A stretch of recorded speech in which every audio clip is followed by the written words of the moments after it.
नमस्कार बंधुरा माয়ের রান্না এন্ড ব্লগ চ্যানেলে আপনাদের সকলকে জানাই অনেক স্বাগত। আজ আবারও হাজির হয়ে গেলাম দারুণ স্বাদের একটা রেসিপি নিয়ে। এখন কিন্তু বাজারে প্রচুর পরিমাণে পাকা কাঁঠাল পাওয়া যাচ্ছে, আর সেই পাকা কাঁঠাল দিয়েই আমি দারুণ স্বাদের একটা বড়া রেসিপি তৈরি করেছি। এটা কিন্তু অসম্ভব সুন্দর হয়েছিল। যারা কাঁঠাল খেতে একেবারেই পছন্দ করেন না তারাও কিন্তু এটা ভীষণ মজা করে খাবে। তো চলুন দেখে নেওয়া যাক কীভাবে তৈরি করলাম কাঁঠালের বড়া। আর এই রেসিপিটা জানতে সম্পূর্ণ ভিডিও দেখতে হবে। তার আগে যারা এখনও চ্যানেলটাকে সাবস্ক্রাইব করেননি তারা অবশ্যই চ্যানেলটাকে সাবস্ক্রাইব করে পাশে থাকা বেল আইকনটা ক্লিক করে রাখবেন। তো এখানে আমি অল্প পরিমাণেই কাঁঠাল নিয়েছি, দেখে বুঝতেই পাচ্ছেন বেশ পাকা কাঁঠালটা একেবারে। তারপরে কিন্তু কাঁঠালের ভেতর থেকে আমি দানাগুলো ছাড়িয়ে নিচ্ছি, আর দানাগুলো ছাড়িয়ে কিন্তু আমি কাঁঠালটাকে একেবারে একটা মিক্সিং জারের মধ্যে দিয়ে দিচ্ছি।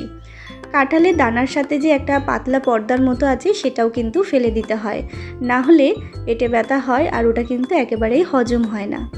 তো দেখে বুঝতেই পারছেন বন্ধুরা, আমি সমস্তটা মিক্সিং জারের মধ্যে দিয়ে কিন্তু ভালো করে ব্লেন্ড করে নেব, বেশ যাতে কোনো দানা দানা না থাকে। তো দেখুন বন্ধুরা, ভালো করে ব্লেন্ড করে নিয়েছি। আর কাঁঠাল কিন্তু এমনি নরম, খুব একটা পেস্ট করতে সময় লাগে না। তারপরে কিন্তু আমি একটা বড় বাটির মধ্যে দিয়ে দিচ্ছি। আর হ্যাঁ, আমি পেস্টটা করার সময় কিন্তু কোনো রকম জল ইউজ করিনি। একটা বড় পাত্রের মধ্যে দিয়ে দিলাম, তারপরে দিয়ে দিলাম আমি ড্রাই নারকেল। আমার কাছে নারকেল কোড়া ছিল না, তাই জন্য কিন্তু আমি ড্রাই করা নারকেলটা ব্যবহার করেছি। আপনাদের কাছে যদি নারকেল কোড়া থাকে তাহলে সেটাই আপনারা ব্যবহার করবেন। তো তারপরে দিয়ে দিলাম আমি পরিমাণ মতো সুজি, গুঁড়ো দুধ, দিয়ে দিলাম পরিমাণ মতো চিনি, আর দিয়ে দিচ্ছি পরিমাণ মতো ময়দা। খুবই অল্প পরিমাণ দিলাম, চিনিটা একটু বেশি পরিমাণে দিলাম যেহেতু একটু বড়াটা মিষ্টি মিষ্টি হলে ভালো লাগে তার জন্য। এরপরে কিন্তু হাত দিয়ে কিন্তু ভালো করে আমি চটকে চটকে মেখে নিচ্ছি।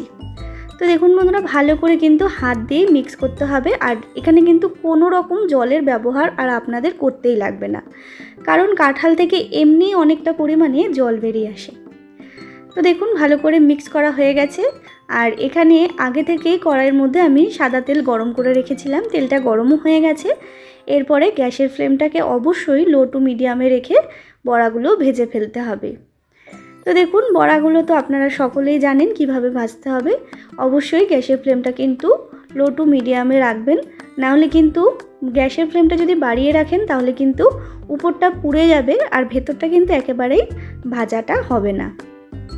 তো দেখুন বন্ধুরা, একটা পিঠ হালকা করে ভাজা হয়ে গেছে। এরপরে আমি এপিঠ ওপিঠ খুব ভালো করে কিন্তু ভেজে নেব।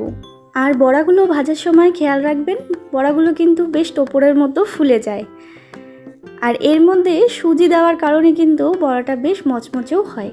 এর মধ্যে কিন্তু আপনারা চালের গুঁড়ো ব্যবহার করতে পারেন, তবে আমি এখানে চালের গুঁড়ো ব্যবহার করিনি, শুধু সুজিই ব্যবহার করেছি।